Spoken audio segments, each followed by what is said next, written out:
At bago tayo magtungo sa ating talakayan, hingi muna tayo ng update mula sa BIR. Unahin natin syempre si Com Jun. Congratulations po sa inyong pananatili sa pwesto bilang BIR Commissioner.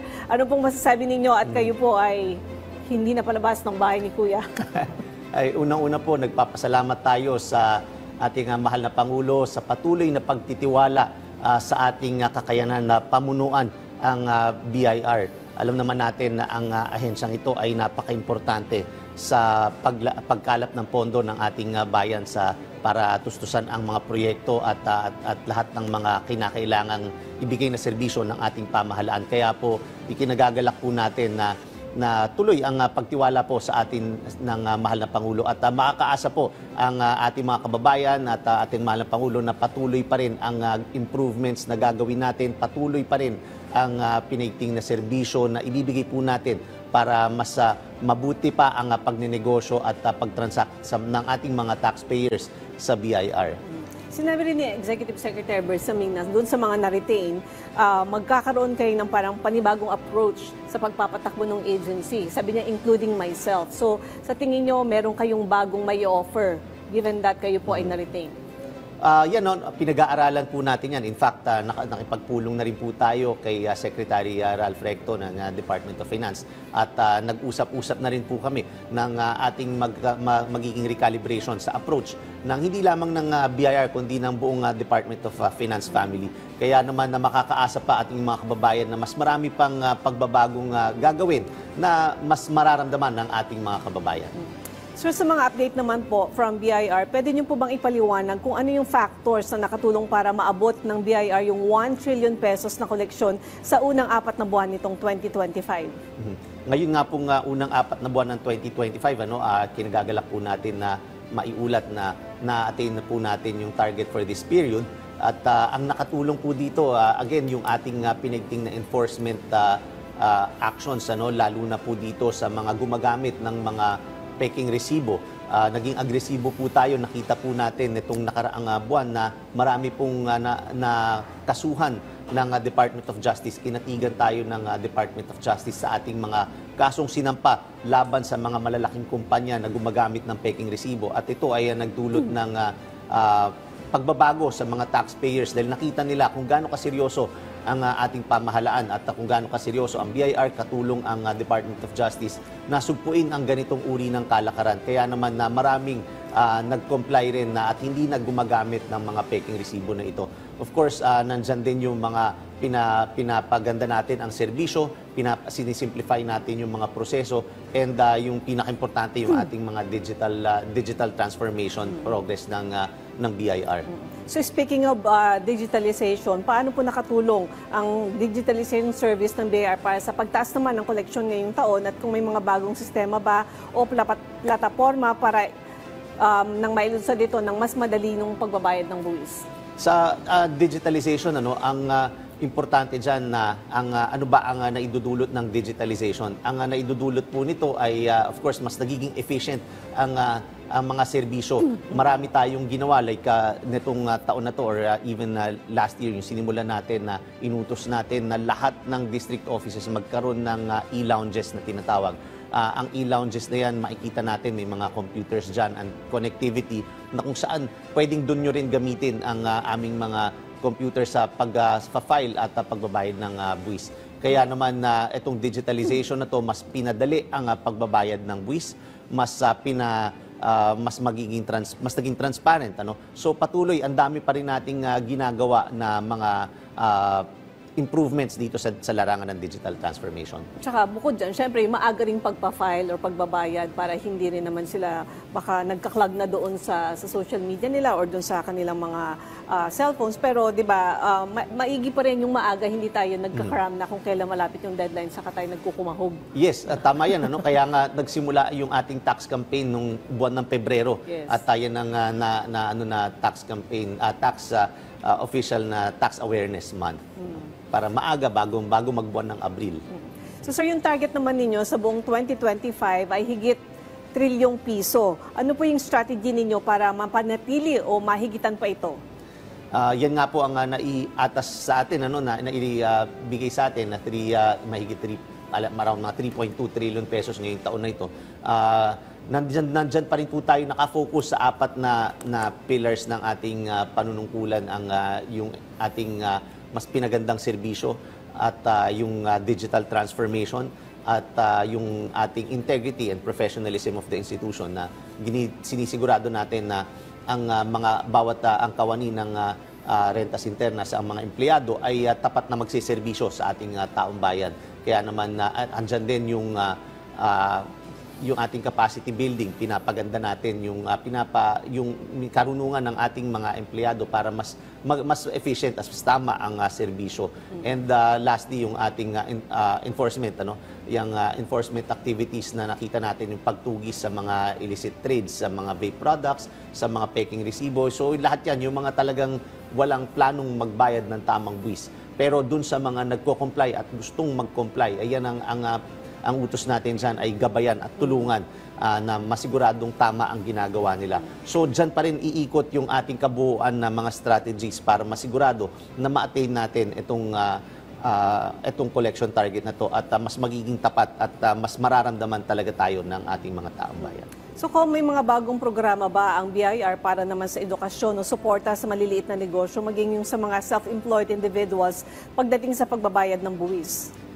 Patuloy ang ginagawa nating tax awareness, yung ating tax campaign na magkakaroon tayo ng mga webinars.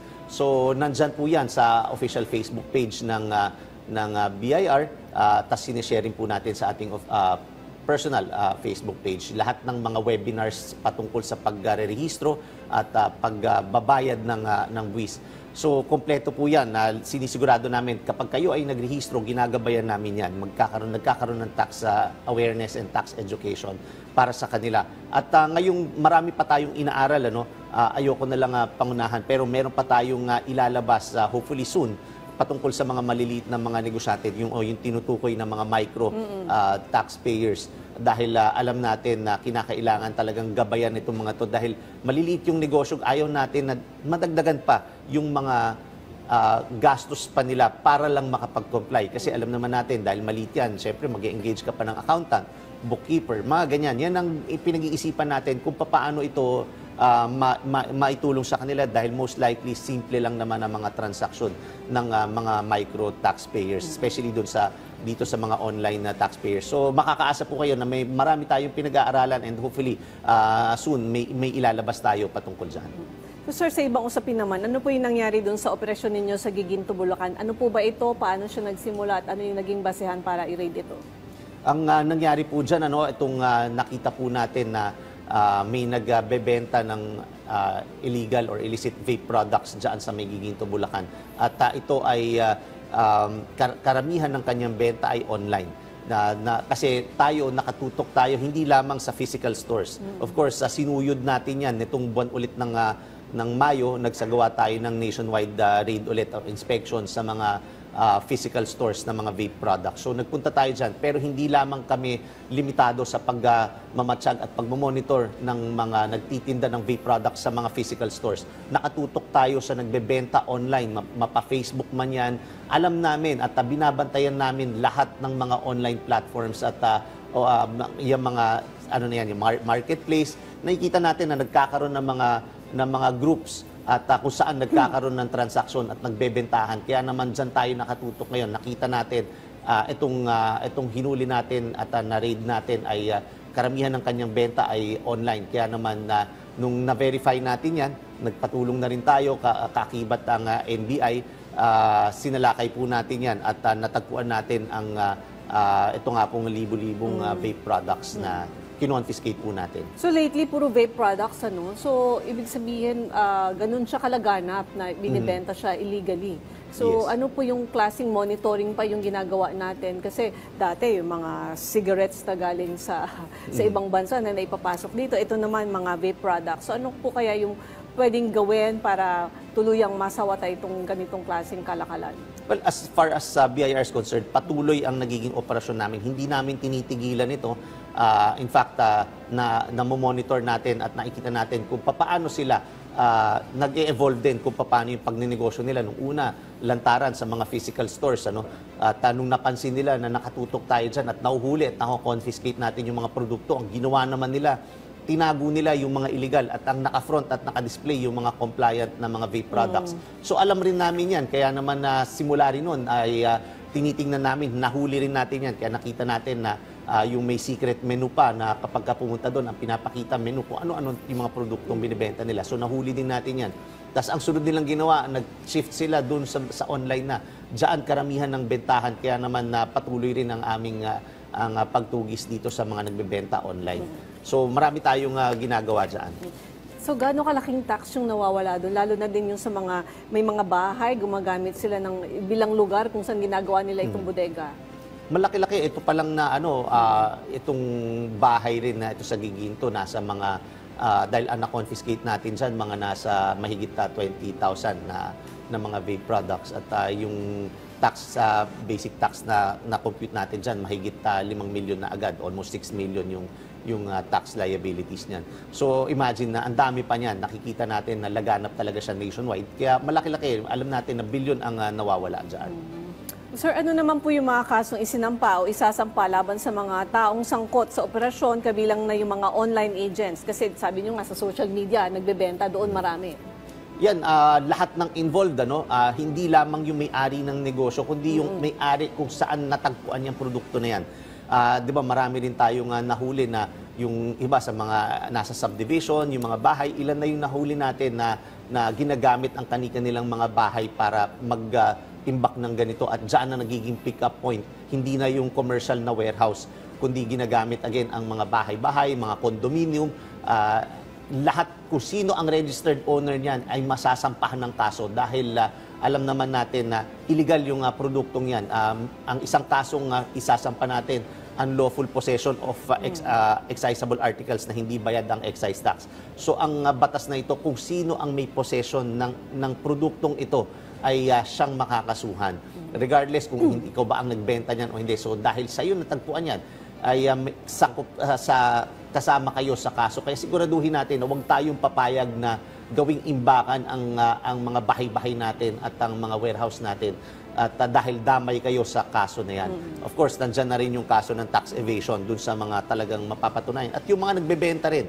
So kunyari ikaw ay rider ka rin, nahuli ka, nagbenta ka. Kaya siguraduhin nyo kung rider kayo, kung nagde-deliver kayo ng produkto, dahil pag sa inyo nahuli yan, kayo ang nagde-deliver ng produkto na nakita nyo, yung vape nyo ay walang stamps, ay damay kayo sa pwedeng makasuhan. Paano sir kung halimbawa nagre-rent lang sila doon sa bahay? Siyempre itong may-ari, in good faith, naniwala siya na bahay gagawin yung kahit yun yung nakalagay sa contract, tapos ginawa siyang warehouse na ganyan. So pati po ba yung may-ari ng bahay, madadamay din? Well, depende na sa ebidensyang mapapakita, pero siyempre, dahil nandun yun, bahay niyan, unang-una may presumption. Pero again, kung mapapakita naman na talagang totoong hindi siya sangkot dyan, ay depende na sa ebidensya kung masasampahan siya ng kaso o hindi.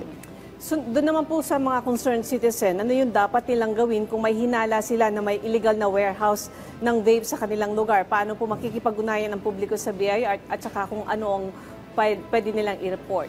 Ayan, nakikita nila yan, katulad ng mga nahuli natin sa mga subdivisions. Open naman yung gate, nakikita nila. So I'm sure yung mga kapitbahay, yung mga katabing units niyan ay alam nila na may nangyayaring ganyan. In fact, dun sa nireid nga natin din sa may Caloocan ay yan ang sinabi na nung nakausap yung mga kalapit na bahay, alam nila na oo, nagbebenta ng vape, nakikita namin na yung rider pumupunta dyan at nagde-deliver, ganyan. So, ang panawagan natin, lahat ng mga ganyan sana ay magtulungan tayo, i-report sa BIR pag nakita ninyo na may mga ganyan transaksyon na nangyari, nagiging imbakan ang kapitbahay, ang mga bahay or mga units, condominium units, i-report po agad sa BIR at a-actionan po natin. Mag-email lamang po at pwedeng maging anonymous po yung inyong complaint para hindi naman malaman na kayo ang nagsumbong. Ang pagsumbong nyo po, pwede nyo pong gamitin ang si Revi, yung chatbot natin sa ating website na pwede po magsubmit ng complaint dyan or sa email sa email po natin, commissioner@bir.gov.ph. Ibigay lamang po yung detalye kung saan, ano yung mga nakita ninyo at saan po yung lugar na yan at ma-actionan po natin yan. Yan yung mga dapat minamarites, yung kapaki-pakibabang. Yan, tama po at para naman may tulong sa ating bayan. Okay, maraming salamat Commissioner Jun sa mga update na ibinahagi niyo mula sa BIR.